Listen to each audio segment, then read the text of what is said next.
पत्रकार आज तो लुप्त हो गए, कहाँ गायब हो गए आज सारे पत्रकार? आज तो कोई नहीं पूछ रहा इस मुद्दे को लेकर। कहते हैं पंजाब के युवा ड्रग्स ले रहे हैं। अरे भैया, आपके तो भारतीय जनता पार्टी के युवा नेताइन ड्रग्स ले रही हैं। नाम बदलने वाला कहाँ गया आज?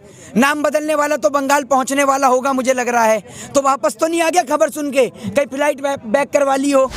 तो देखिए, बिल्कुल देखने को मिलेगा, लेकिन अगर चुनाव ईमानदारी और निष्पक्षता के साथ में हो तो ऐसा भी हो सकता है कि पंजाब की आड़ में ये बंगाल और उत्तर प्रदेश जीतना चाहते हो, कि पंजाब में इन्होंने ईवीएम में कोई हेराफेरी ना करी हो लेकिन बंगाल में करे। और मोहित जी, ये जो पामेला गोस्वामी है, ये पश्चिम बंगाल में भाजपा की जो बीजेपी नेता है, वो पकड़ी गई कोकीन के साथ, क्या कहेंगे इस पे? जो बीजेपी नेता जिस तरीके से अपनी छवि दिखाने की कोशिश करते हैं, मुझे ड्रग दो ड्रग दो ड्रग दो ड्रग दो कहने वाले रिपब्लिक भारत के, थूकता है भारत के एंकर अर्नब गोस्वामी मुझसे बेहतर इस सवाल का जवाब देंगे। आज उनसे पूछिए कि जब आप सभी की चैटें लीक कर रहे थे और जब आपकी खुद की चैट लीक हुई तो आप चुप हो गए, फिर उसके बाद में आपने ड्रग का एक बहुत बड़ा मुद्दा उठाया, और आज जब भारतीय जनता पार्टी के लोग कोकीन के साथ पकड़े जा रहे हैं तो अर्नब भाई, ये रिश्ता क्या कहलाता है आप बताएंगे क्या? आपके तो चैनल पे वो बाइट भी देती थी, प्रवक्ता के तौर पे बिठालते भी थे, तो अर्नब भाई ये रिश्ता क्या कहला रहा है जरा ये तो बताइए। देश के अंदर वो नेता जो चरस, गांजे, अफीम या कोकीन का सेवन कर रहे हैं, वो देश को क्या देंगे और देश को क्या सिखाएंगे और आने वाली युवा पीढ़ी को और जनरेशन को क्या सिखाएंगे? जरा ये बताइए ना। आप तो कहते हैं बंगाल में खस्ता हालत है, जब आप ही के नेता कोकीन लेंगे तो बंगाल में हालत कैसे सुधरेगी? अरे गृह मंत्री, आप तो सोने की चिड़िया बनाने चले थे बंगाल को, आपके नेता कोकीन ले रहे हैं, कोकीन बंटवाना चाह रहे हैं क्या आप हैं? तो इसलिए लोगों से निवेदन है कि नेताओं के दारू और मुर्गे के चक्कर में ना आए, क्योंकि एक बार का मुर्गा खाने के चक्कर में आपको पूरे 5 साल के लिए मुर्गा बना देते हैं ये, तो इस बात को समझिएगा जरा। और अर्नब भाई 24 घंटे रिपब्लिक भारत पे बैठ के दलाली करते रहते हैं, पूछता है भारत, पूछता है भारत। आज ये नहीं पूछता क्या भारत कि उन एंकर के पास, आपके जो प्रवक्ता के तौर पर जिन्हें बिठालते हैं, उनके पास कोकीन कहाँ से आया, कहाँ से लाया उसे कोकीन, ये तो बताइए। आज आपके मुंह में फेविकॉल जम गया क्या? आज कहाँ गई आपकी चैटें? आज तो नहीं लीक हो रही आपकी चैट। अर्नब भाई, आप इतनी भी दलाली मत करिए, सत्ता की इतनी तो दलाली मत करिए।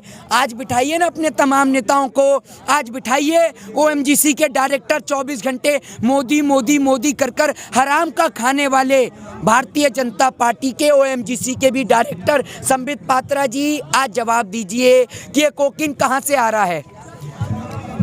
देश के अंदर बलात्कार होता है तो इनके नेता उसमें लीन होते हैं, एमएलए कुलदीप सिंह सेंगर जैसे। बहन बेटियों को छेड़ने के मामले में इनके नेता कथूरिया पकड़े जाते हैं। देश के अंदर कोई दुर्घटना हो, कोई अपराधिक हो, तो कोई भी अपराधी पकड़ा जाए उसका संबंध एक ही पार्टी से निकलता है, भारतीय जुमला पार्टी उर्फ भाषण जीवी से। ये रंगा बिल्ला प्रॉपर्टी डीलर वाले जिन्हें हमने समझा था लीडर, ये तो निकले रंगा बिल्ला प्रॉपर्टी डीलर। ये रंगा बिल्ला प्रॉपर्टी डीलर की टीम में जितने भी हैं, नाम बदलने वाला कहाँ गया आज? नाम बदलने वाला तो बंगाल पहुंचने वाला होगा मुझे लग रहा है। तो वापस तो नहीं आ गया खबर सुन के? कहीं फ्लाइट बैक करवा ली हो? तो भैया, नाम बदलने वाले जी आप भी चुप हैं, ओएमजीसी में हराम का खाने वाले भी चुप हैं, और आपने देखा गृह मंत्री भी चुप हैं, और थूकता है भारत के एंकर भी चुप हैं। आज सबके मुंह में सत्ता की दलाली का फेविकॉल क्यों फंस गया? अरे भैया, ये फेविकॉल मरीन का मजबूत जोड़ है क्या जो पानी में नहीं टूटता? तो आपके मुंह में भी अटक गया क्या वो फेविकॉल का जोड़ जो आपकी आवाज़ नहीं निकल ली? तो ड्रग्स ट्रैफिकिंग का एक बहुत बड़ा केस है जिसपे किसी का अभी तक बयान नहीं आया, क्या कहें? किसको लेकर?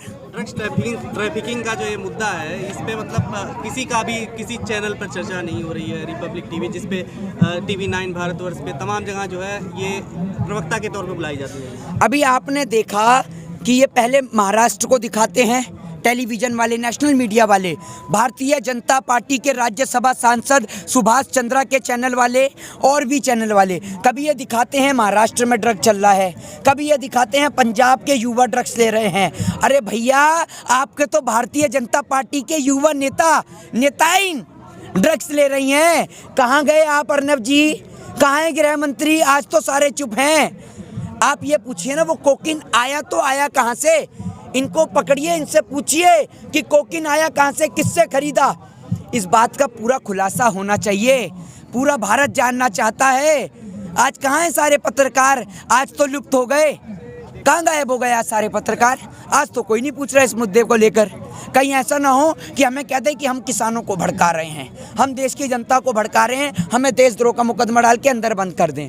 अरे आपके जैसे बहुत लोग देखे हैं जो मुकदमों से डराते हैं। ये भारत देश है जो आज़ादी देता है, डेमोक्रेसी की आज़ादी देता है, बोलने की आज़ादी। और आप क्या समझ रहे हैं कि आप कोई सर्टिफिकेट बांट रहे हैं कि अगर कोई भारतीय जनता पार्टी का है तो वही बोलेगा, बाकी और कोई नहीं बोलेगा?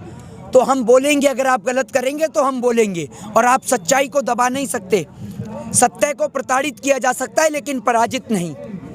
भारतीय ये किसान सम्मान निधि जो है 6,000 रुपये जो सालाना मिलते हैं, पश्चिम बंगाल के इलेक्शन को लेकर के जब पूछा गया कि क्या किसानों का जो आंदोलन है उससे असर पड़ेगा पश्चिम बंगाल में, तो अमित शाह जी कहते हैं कि 6,000 रुपये का नुकसान हुआ किसानों को, इसलिए वहाँ पे फायदा होगा हमारा किसान आंदोलन से। क्या कहेंगे? एक बात मुझे आप बताइए, 6,000 रुपये का आप नुकसान की बात कर रहे हैं और वो जो करोड़ों रुपया कार्यालय बनाने में फूका है, करोड़ों रुपया आपकी घूमने फिरने में जाता है और वो करोड़ों रुपया आपकी रैली में जा रहा है, आपके घर वाले या आपके तमाम नेता मंत्री परिषद के लोग क्या चाय बेच के पैसा कमा कर ला रहे हैं? और 6,000 रुपये की जो आप बात कर रहे हैं, आप आत्मनिर्भर की भारत की बात करने वाले लोगों ने आज स्किल डेवलपमेंट का बजट कम कर दिया। देश के अंदर राष्ट्रवाद का नारा, देशभक्ति का नारा लगाने वाली भारतीय जुमलेबाजी की पार्टी, भारतीय भाषण जीवी की पार्टी वालों ने देश के जवानों की पेंशन में कटौती कर दी, 8.5% कृषि बजट में कटौती कर दी, 2 प्रकार की मंडियों को देश के अंदर उत्पन्न कर दिया गया। एक प्राइवेट मंडी जिसके अंदर टैक्स नहीं लगता, एक सरकारी मंडी जिसमें टैक्स लगता है। तो आप ये बताइए ना कि आप कैसे किसानों की स्थिति को बेहतर करेंगे? कैसे करेंगे आप किसानों की स्थितियों को बेहतर? ये सिर्फ बोलते हैं और बोलने के बाद इनका कोई भी काम पूरा नहीं होता। बुलेट ट्रेन का सपना दिखाकर भारतीय रेल को नीलाम कर दिया इन लोगों ने। लाल किले को नहीं छोड़ा, BSNL को नहीं छोड़ा, MTNL को नहीं छोड़ा, एयर इंडिया को नहीं छोड़ा, और तो और देश के लोगों को नहीं छोड़ा। तो क्या पंजाब निकाय चुनाव जो था उसका असर पश्चिम बंगाल पे भी अब देखने को मिलेगा? देखिए, बिल्कुल देखने को मिलेगा, लेकिन अगर चुनाव ईमानदारी और निष्पक्षता के साथ में हो तो ऐसा भी हो सकता है कि पंजाब की आड़ में ये बंगाल और उत्तर प्रदेश जीतना चाहते हो, कि पंजाब में इन्होंने EVM में कोई हेराफेरी ना करी हो लेकिन बंगाल में करे। और अगर लोग सवाल उठाएं तो कह दें इनके TV चैनल वाले कि जब पंजाब में आप जीते तब तो आप नहीं बोले हैं। तो ये भी हो सकता है। तो इसीलिए ये हो सकता है कि इन्होंने कुछ टुकड़े फेंके हों, जैसे चूहे को चूहेदान में फंसाने के लिए रोटी का टुकड़ा लगाया जाता है ना, छोटा सा, ये ठीक उसी प्रकार की तरह हो सकता है। तो इसीलिए जिस देश ने EVM को बनाया वही बैंड करता है। इनके नेता इतनी मोटी मोटी पुस्तकें लिखते हैं EVM को लेकर, तो आप अगर EVM को लेकर इतने ही आप संवेदनहीनता रखते हैं तो आप EVM को बैन कर दीजिए ना प्रधानमंत्री जी। एक बार लड़के देखिए बिना EVM के, पता चल जाएगी कि कितना दूध है और कितना पानी, समझ में आ जाएगा आपको सारा कुछ। तो पंजाब में अभी ये सुनने में आ रहा है कि वहाँ पर जो रिलायंस के और जियो के जो सिम है, मतलब उसमें सब्सक्राइबर जो है 5 लाख सब्सक्राइबर कम हुए हैं। और क्या इसका असर दूसरी जगहों पे क्यों नहीं पड़ रहा? वहाँ पे वोडा और एयरटेल इन जगहों पे फ़ायदा मिल रहा है, BSNL को फ़ायदा मिल रहा है इसका, रिलायंस के कम हो रहे हैं। तो ये क्या और जगहों पे भी ऐसे दिखेगा सर, आपको लगता है? बिल्कुल देखने को मिल सकता है। जहाँ जहाँ हमारे देश का किसान तैनात है बिल्कुल देखने को मिल सकता है। सरकार आपको भले ही डाटा ना दे आज देश के अंदर, लेकिन बहुत सारी प्रॉब्लमें खड़ी हो चुकी हैं। भले ही सामने नहीं आ रही हैं, छिपाते रहें, लेकिन परेशानियां बहुत खड़ी हो गई हैं। लोगों के सामने पेट्रोल डीजल की समस्याएं खड़ी हो गई हैं और भी बहुत सारी समस्याएं हैं जिनको सरकार को समाधान करना हो। जी, जो रिलायंस जियो सिम जो पे असर पड़ रहा है, अडानी अंबानी पे एक तरीके से जो असर पड़ रहा है उनके प्रोडक्ट पे, क्यों नहीं फिर इसके बाद भी सरकार या जो है प्राइवेट जो कंपनीज हैं उनकी तरफ से कुछ पहल होती है? वो इसलिए नहीं होती ना, इन्होंने खरबों रुपए की संपत्ति कमा के रख रखी है, खरबों रुपए की संपत्ति। देश की जनता का एक एक का सिक्का इन लोगों ने इकट्ठा कर लिया है अपने पास में। समझ रहे हैं आप एक बात मुझे बताइए, इन्होंने कहा भ्रष्टाचार कम होगा, तो इन्होंने 1000 के नोट की बजाय 2000 का नोट चला दिया नोटबंदी कर कर। भ्रष्टाचार बढ़ेगा या घटेगा?